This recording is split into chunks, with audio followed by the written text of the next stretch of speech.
Good evening, everyone. This is Nancy.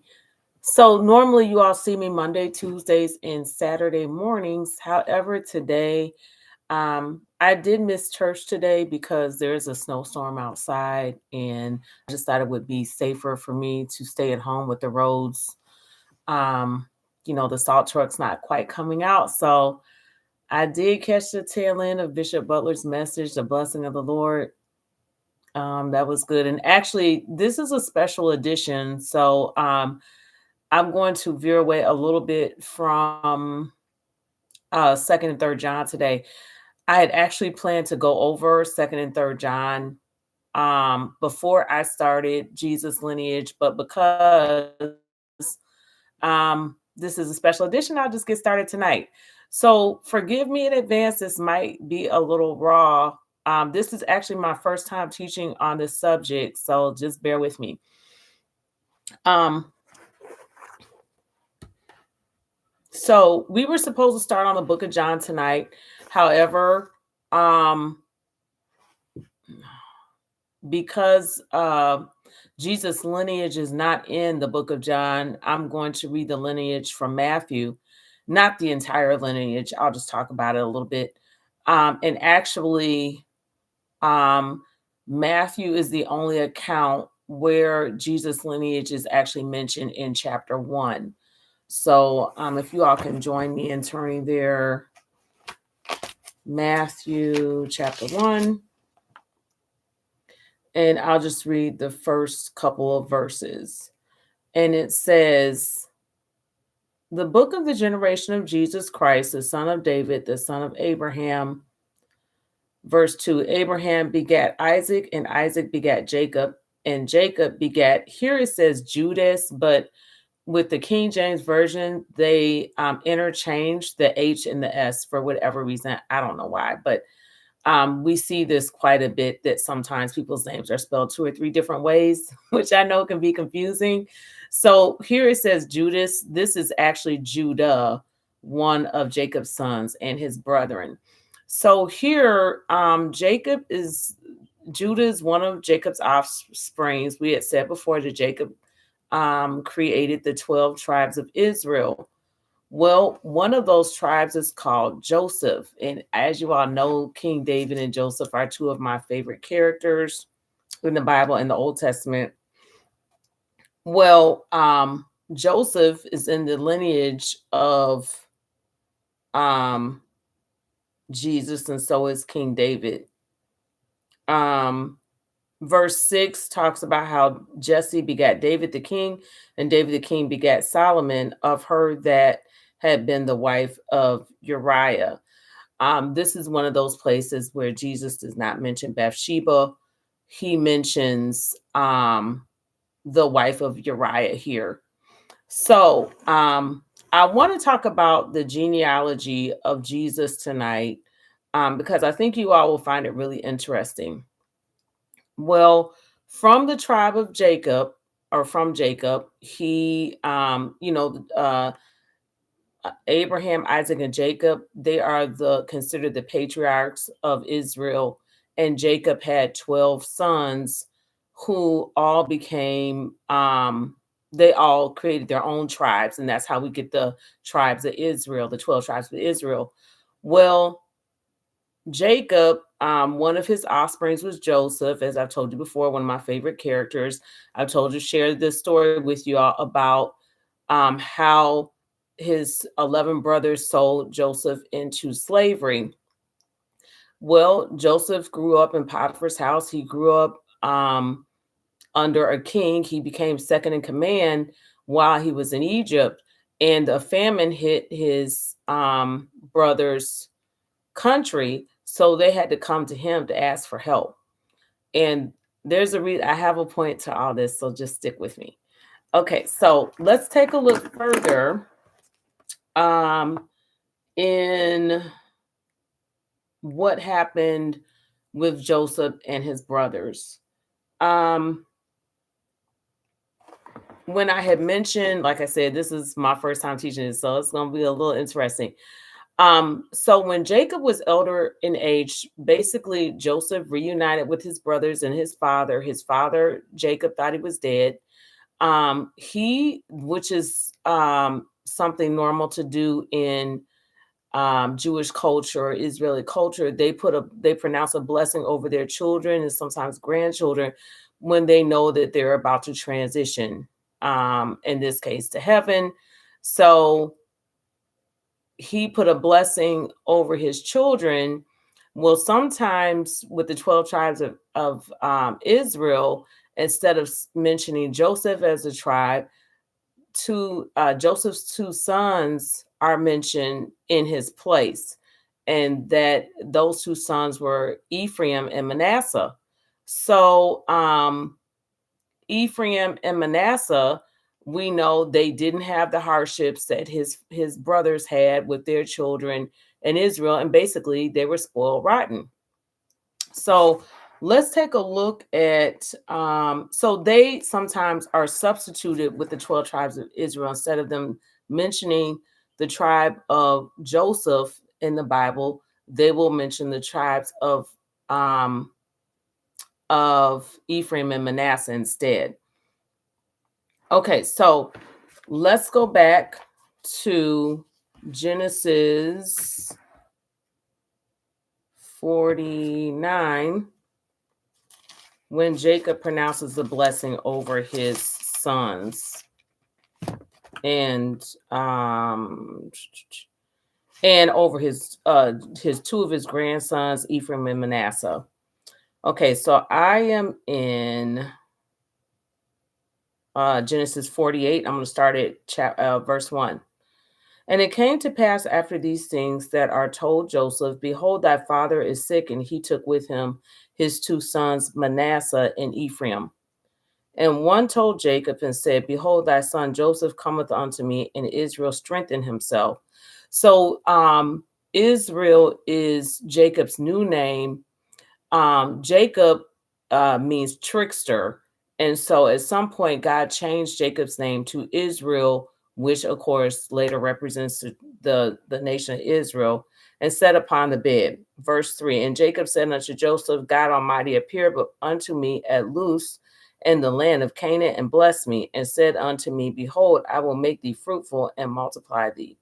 And I will make of thee a multitude of people, and will give this land to thy seed after thee for an everlasting possession. Verse 5, and now thy two sons, Ephraim and Manasseh, which were born unto thee in the land of Egypt before I come unto thee into Egypt, are mine, as Reuben and Simeon, they shall be mine. So he adopts Joseph's two sons here. And thy issue which thou begettest after them shall be thine, and shall be called after the name of thy brethren in their inheritance. So you all know when the blessing is pronounced, when the 12 tribes of Israel were established based on Jacob's sons, he's giving each of them their inheritance, of course, includes land. Verse 7, and as for me, when I came from Padan, Rachel died by me in the land of Canaan in the way, when yet there was but a little way to come unto Ephrath, and I buried her there in the way of Ephrath, the same in Bethlehem. And Israel beheld Joseph's sons and said, who are these? Verse 9, and Joseph said unto his father, they are my sons whom God hath given me in this place. And he said, bring them, I pray thee, unto me, and I will bless them. Verse 10, now the eyes of Israel were dim for age, so he could not see. And he brought them near unto him, and he kissed them and embraced them. And Israel said unto Joseph, I have not thought to see thy face, and lo, God hath showed me also thy seed. Verse 12, and Joseph brought them out from between his knees, and he bowed himself with his face to the earth. Verse 13, and Joseph said unto both, Ephraim is his right hand toward Israel's left hand, and Manasseh in his left hand toward Israel's right hand, and brought them near unto him. And Israel stretched out his right hand and laid it upon Ephraim's head, who was the younger, and his left hand upon Manasseh's head, guiding the hands wittingly from Manasseh was the firstborn. And he blessed Joseph and said, God, before whom my fathers Abraham and Isaac did walk, the God which fed me all my life long until this day.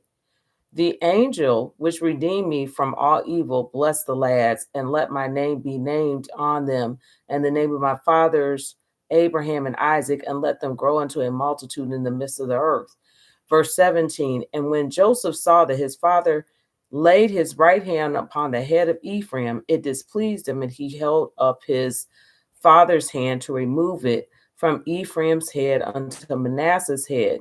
And Joseph said unto his father, not so, my father, for this is the firstborn, but put thy right hand upon his head. Verse 19, and his father refused and said, I know it is, my son, I know it. He shall become a people, and he shall also be great, but truly his younger brother shall be greater than he, and his seed shall be a multitude of nations. Well, if we go back one generation, we'll see that Jacob stole his brother's birthright. Esau was the firstborn. However, Rachel favored Jacob, and Rachel she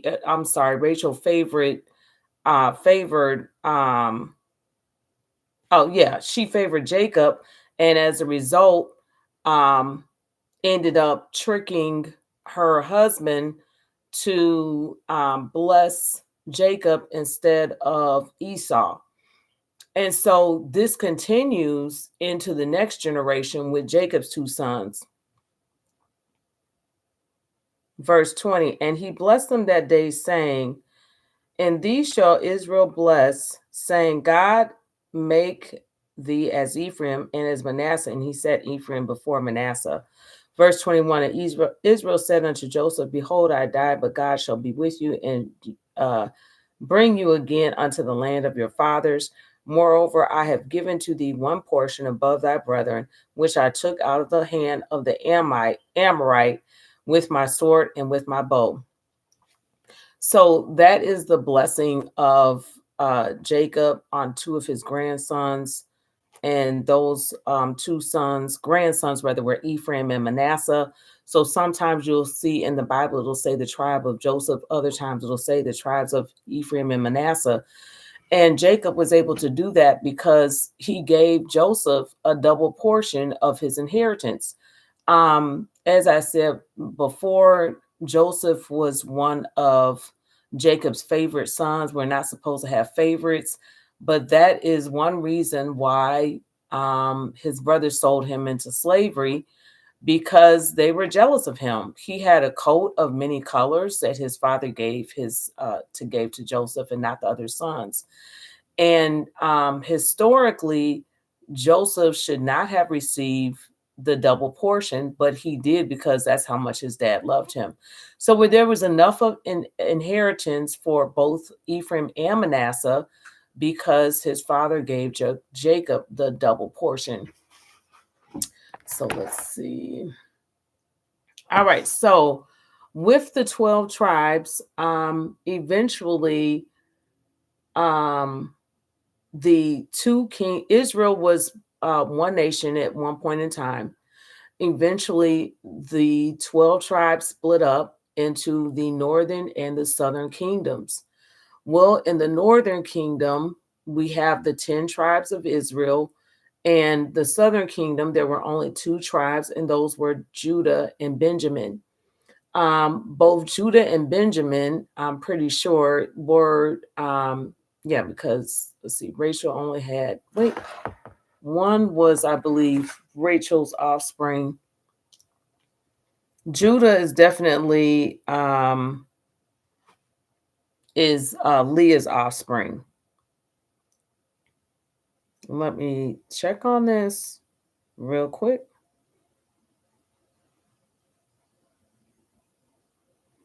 Because I want to make sure I'm giving you all accurate information. Okay. So Rachel's two sons were Joseph and Benjamin. So one of the sons was from Rachel, and that is Benjamin. And I'm sorry. Benjamin, yeah. And the other one was Joseph. Well, Joseph or Ephraim and Manasseh, their kingdoms or tribes, their tribes were split into the northern kingdom, and Judah and I'm sorry, yeah, Judah and Benjamin were in the southern kingdom. So one son was Leah's, the other son was Rachel's, and you know that Jacob also had other sons by his concubines. They weren't the only sons. They were Rachel's only sons, but they weren't Leah's only sons. And I say all that to say that Rachel was David's favorite. The Bible says that Jacob hated Leah, which means I believe that just means he disliked her, and he loved Rachel. Leah was tricked. Jacob was tricked by Laban, his father-in-law, to marry Leah because she's the oldest, and tradition would say that the older or oldest daughter should marry first. So he tricked Jacob into marrying Leah. Apparently, she had a veil on her head or something. He didn't know who he was marrying. I still can't figure out quite how that all happened. I mean, that must have been some really strong wine he was drinking, because I don't know, the way that they describe Rachel and Leah in the Bible, they had two totally different physical characteristics. Their personalities were different, but somehow he got tricked into this. And he worked 7 years for when he thought he was going to marry Rachel and ended up with Leah. That must have been a scary honeymoon when Jacob woke up and found out who he was actually married to. So he worked another Jacob worked another 7 years for Laban to finally get married to Rachel. So he worked for Rachel for 14 years. And the Bible says that he loved Rachel with all his heart, which is one of the reasons why Joseph was so spoiled, because he loved Rachel much more than he loved Leah.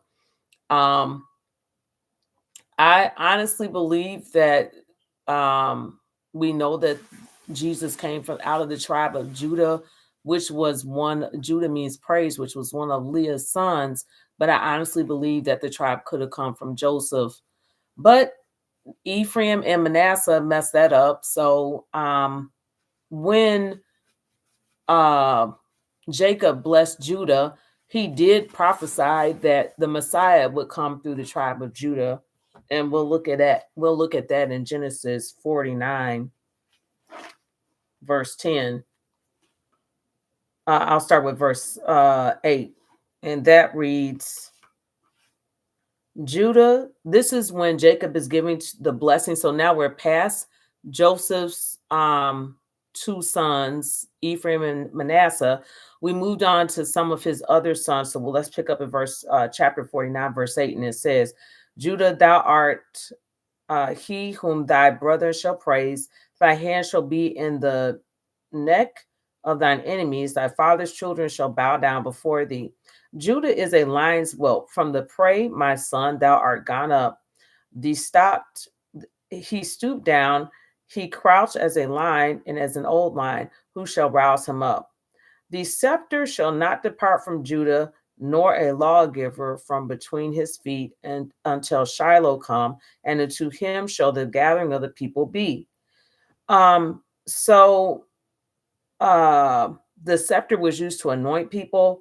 It says it shall not depart from Judah until Shiloh come. Well, in the Old Testament, a name for Jesus is Shiloh.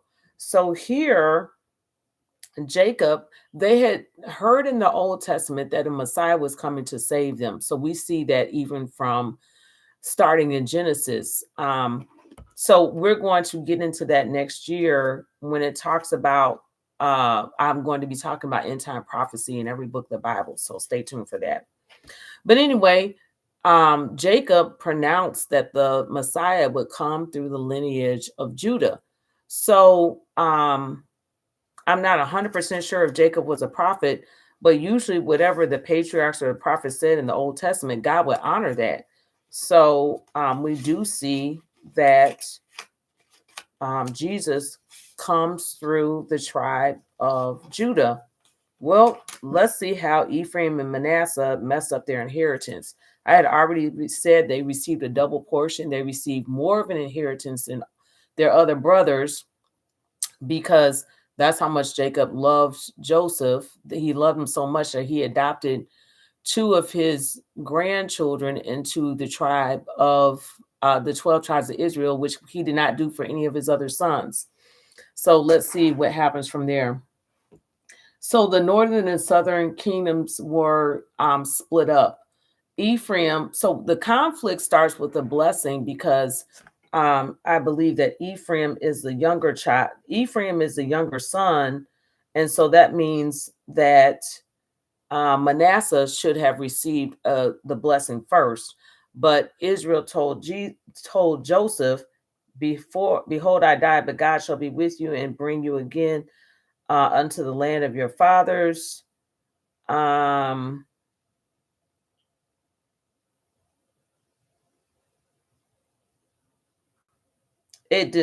know that it displeased Joseph, and he actually tried to move. He's told him, "Put thy right hand upon Manasseh's head." Verse 19, and his father, that was Jacob, refused and said, "I know it, my son, I know it. He also shall become a people, and he also shall be great. But truly, his younger brother shall be greater than he, and his seed shall become a multitude of nations." Well, we do see that in the Bible that Ephraim's army ended up being greater than Manasseh. So this came to pass as well. Let's look at the meanings for Ephraim and Manasseh. Ephraim means fruitful and double fruitful. Manasseh means to forget or cause one to forget. Well, when Joseph's brother sold him into slavery, of course, like any other human being, he wanted to forget all about that. So that's why he gave his two sons those names. And as I said before, Joseph ended up coming back and saving his family's life, or they would have probably died from starvation. So let's look at some of the conflict between. We already know this caused a conflict between Ephraim and Manasseh.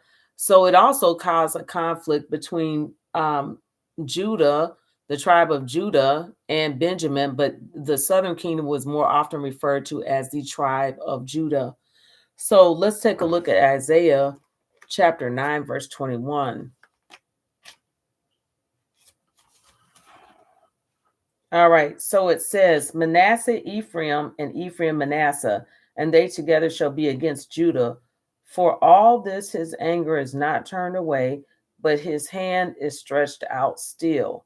So Ephraim and Manasseh came against the tribe of the southern kingdom, and that was they came against the tribes of Judah and Benjamin, often just called the tribe of Judah. So we know that Judah means praise. The reason why they went after the other tribes in the northern kingdom is because they wanted even more. They were greedy. They had already received the double portion. They wanted more land. They probably already had more land than anybody else, than any of their other brothers or tribes, but they just were not satisfied. So that led to them having strife between each other and strife with the southern kingdom, Joseph, and Judah and Benjamin. Another reason why, so Judah had three other older brothers who became disqualified. Joseph was a favorite, but he was younger than his other brothers. So, in other words, this is like a kingsmanship where the rulers are selected based on birth order. And so Judah had three older brothers. They were all disqualified. Those older brothers were Reuben, Simeon, and Levi, and they had blood on their hands.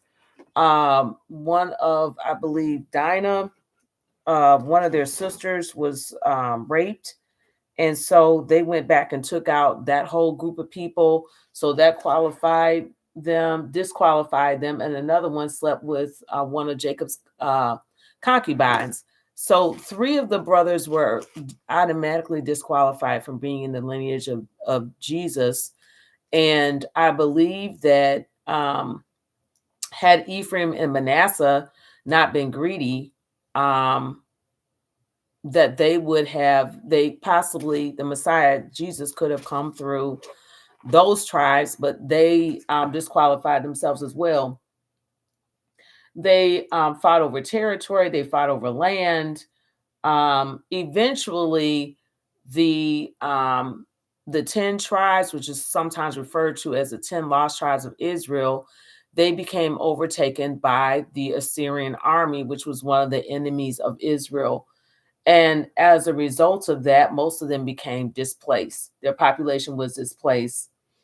So I believe they became known as the 10 lost tribes of Israel.